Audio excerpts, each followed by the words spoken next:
Oh, siap. Sobat Nyarit semua. Karena di kampung kita itu kan, itu rata-rata orang punya kambing, punya sapi itu. Ya, Sobat Nyarit rata-rata. Sobat Nyarit semua.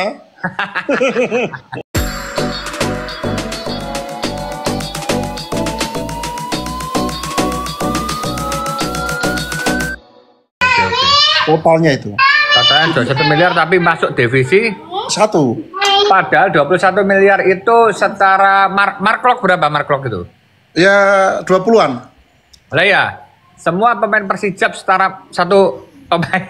Ya betul. Makanya itu banyak diremehkan, tapi Persijap itu punya supporter yang gila. Militan ya? Termasuk saya ini. Jadi supporter Persijap ya kayak saya gini semua, karena bahkan lebih gila lagi. Iya ya. Ya karena apa ya? Sekecil suara, sekecil apapun itu bagian dari doa. Iya. Jadi kita nonton itu dilarang duduk, kan? Oke, jumpa lagi teman-teman. Kali ini kita akan mendengar perbincangan dua politisi muda, teman, antara Papi Tomli Wafa dengan Pak Jamaludin. Menariknya di sini begini, teman. Mereka sama-sama politisi, sama-sama pengusaha, sama-sama anggota DPR, sama-sama penggemar bola. Dan satu hal, ada yang berkaitan dengan Sobat Nyarit, teman. Oh ya, sama. Greenor juga sama. Nah itu. Ya, jadi 45 menit kali 2 itu harus berdiri. Dan tidak boleh diem cangkemnya, kan? Ya. Mulutnya itu tidak boleh diem. Kalau diem dimaki samping-sampingnya. Nah, sekarang gini, kapan nanti jadwal away-nya kapan? Ya ini kan baru libur musim, kan? Oke, nanti kalau away berarti kalau ke mana-mana Surabaya, ke Bandung, berarti kan Anda pasti datang nanti? Pasti datang. Kalau bertabrakan dengan RDP? Kalau bertabrakan dengan RDP, kita lihat dulu RDP-nya. RDP-nya penting nggak? Kalau nggak penting ya nonton Persijap. Nah, waduh, ini bahaya ini. Pak Menteri Atelis Pike, Menteri dalam tanda kutip cukup kontroversial, teman. Nggak ada di hari Selasa gitu, dah. Biasanya hari Minggu. Kan ini ya. Ya. Jadi Persijap ini banyak loh orang Jepara ini ya. Banyak yang penggemar Deli Wafa loh. Duh, masa? Iya, mereka banyak yang beli baju online banyak dari online. Makanya saya itu harapan saya. Jangan pong. Mana ininya? Harapan saya Deli Wafa menjadi salah satu sponsor. Wah, ini tujuannya memang. Lapangan itu murah, kan? Masa? Murah bener. Nanti murahnya sampean beda kaya raya. Kemarin itu saya mau jadi sponsor, tidak boleh karena pakai nama Jamaludin Malik, tidak bisa. Saya harus buat usaha.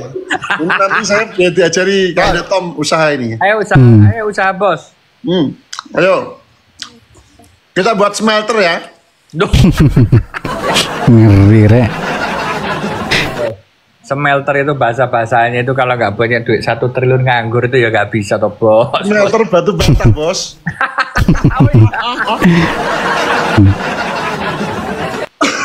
Batu bata. Ini kita ada namanya desa. Banyak kalau itu. Ya. Itu setiap desa ada bisa 10 sampai 20 smelter. Iya. Menarik juga, teman.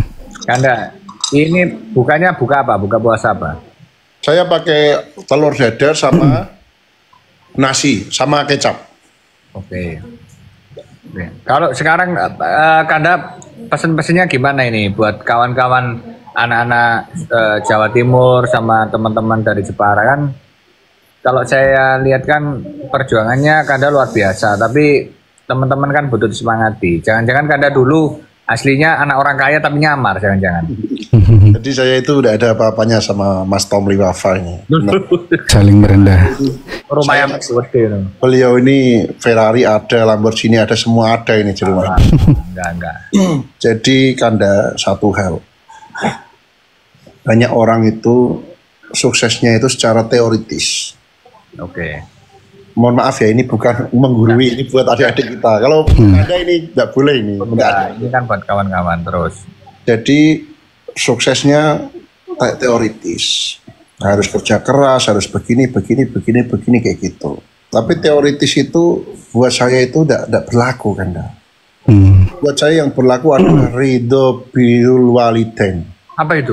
Ridho kedua orang tua. Oke. Jadi yang paling penting saat kita sudah bekerja, kita pastikan orang tua kita di rumah tidak dikejar-kejar utang itu.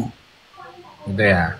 Kita pikirkan apa yang menjadi kebutuhan mereka. Nanti niscaya Allah akan memikirkan apa yang menjadi kebutuhan kita.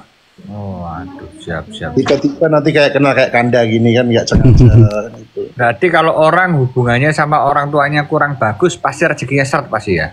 Ya kebanyakan begitu Kanda. Oh. Walaupun dia penghasilannya banyak, tahu-tahu pengeluarannya banyak banget nggak bisa nabung. Cukup menarik teman. Ketika Pak Jamaluddin berbicara tentang orang tua.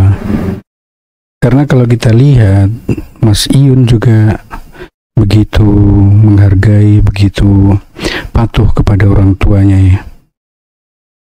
Nah, saya rasa kepatuhan, kemudian kecintaan kepada orang tua memang menjadi sesuatu yang perlu kita prioritaskan teman. Karena mau bagaimana juga kita dilahirkan, dibesarkan itu karena kasih sayang dan cinta kasih orang tua kita teman. Pasti ada juga yang dari kecil memang tidak diasuh orang tua, entah itu nenek, kakek, atau siapapun itu. Tapi ketika kita menghargai, kemudian dengan tulus mencintai orang yang sudah mengasuh kita, sudah merawat kita, rasa-rasanya itu memang akan membawa berkah tersendiri teman. Memang sudah banyak contohnya. Yang di hadapan kita jelas ada Mas Iyun, ada Mami Hesti, ada Papi Tom, dan banyak sekali. Itulah teman, kita bisa belajar dari situ. Ya betul itu. Gitu Kanda. Pokoknya Kanda pasang supporter nggak usah yang MM-an lah. Yang samping lapangan itu Deli Wafa. Ya. Karena ini Waduh ini. Persijap ini mereka itu pakainya Deli Wafa. Oh, siap. Sobat Ngarit semua. Wah, Sobat Ngarit. Itu Kanda. Itu rata-rata orang punya kambing, punya sapi itu. Sobat Ngarit ternyata. Sobat Ngarit semua. Wih, ngeri. Bener gak kalian Sobat Ngarit kan? Betul. Jadi kita kan kampung ya Kanda. Kita itu nggak kayak Surabaya. Kita itu mirip kampungnya Mas Iyun lah. Jepara itu desa. Tapi kan kayu-kayu rotan semua dari situ. Enggak, kayu dari Blora Kanda. Oh, Blora. Tukangnya di Jepara ya. Oh. Tukangnya di Jepara, kayunya di Blora. Siap bos. Gini. Ya. Sampean kan mengikuti dinamika perartisan. Waduh ini. Ya, sampean ini kan kenal dengan Feral. Dan sampai jadi ontran-ontran lagi teman. Yang pernah ada Feral, kalau enggak itu sampean ke tempatnya Feral apa Feral ke tempat sampean coba? Feral ke tempat saya Kanda. Oh gitu. Urusan apa waktu itu? Ya kita itu berteman dari Lemhanas Kanda. Oke, terus? Satu grup sampai sekarang komunikasi baik. Oke. Orang yang anggap bahwanya kemudian Feral orangnya itu nggak rajin, gimana komentarnya Kanda? Wah, salah besar. Salah ya? Mas Feral itu orang paling rajin. Oh, ya. Disiplin. Iya Kanda ya. Orangnya disiplin sekali. Dari segi waktu makan semuanya disiplin dia Kanda. Dan orangnya itu kalau kita ketemu nggak nyangka kalau seorang Mas Feral artis besar kayak gitu, seramah itu, sebaik itu, mau main ke tempat saya coba.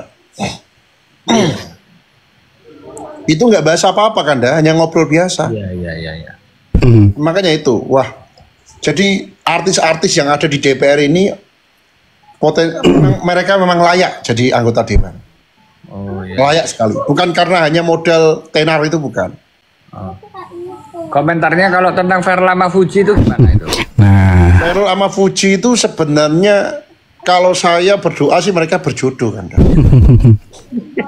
Wah, kompor ini Pak Pitom. Ferrell orangnya kan baik sekali ya. Ya. Terus Ferrell itu orangnya dewasa dan Fuji itu orangnya kan manja-manja gitu. Ya. Jadi Fuji cocoknya dimanjain sama Ferrell, itu cocok itu kan? Oh gitu ya. Cocok. Saya sudah WA Mas Ferrell. Ini viral gitu. Ya. Saya WA Mas Ferrell saya. Aduh. Kalau sama Mbak Fuji kasih tahu saya ya, biar saya jadi itunya naib. Naib itu pengantar nikah itu. Oh gitu. Tuh, malah ngomongin artis ini teman. Itulah teman, perbincangan dua orang politisi muda yang ya saya rasa memiliki karakter masing-masing teman. Dan kita bisa belajar banyak hal dari beliau berdua. Baik itu kegigihan ketika mereka sebelum menjadi anggota dewan atau bahkan sampai sekarang ketika sudah menjadi anggota dewan teman. Ternyata Sobat Ngarit memang sungguh luar biasa teman. Di daerah Pak Jamaluddin di Jepara pun banyak sekali teman-teman Sobat Ngarit. Ya mudah-mudahan semakin melebarnya sayap Sobat Ngarit, harapan kita adalah semakin banyak kebaikan yang bisa dilakukan teman. Oke, saya rasa cukup sampai di sini. Terima kasih banyak, kurang lebihnya saya minta maaf. Salam Sobat Ngarit Nusantara, salam sababatan, srek.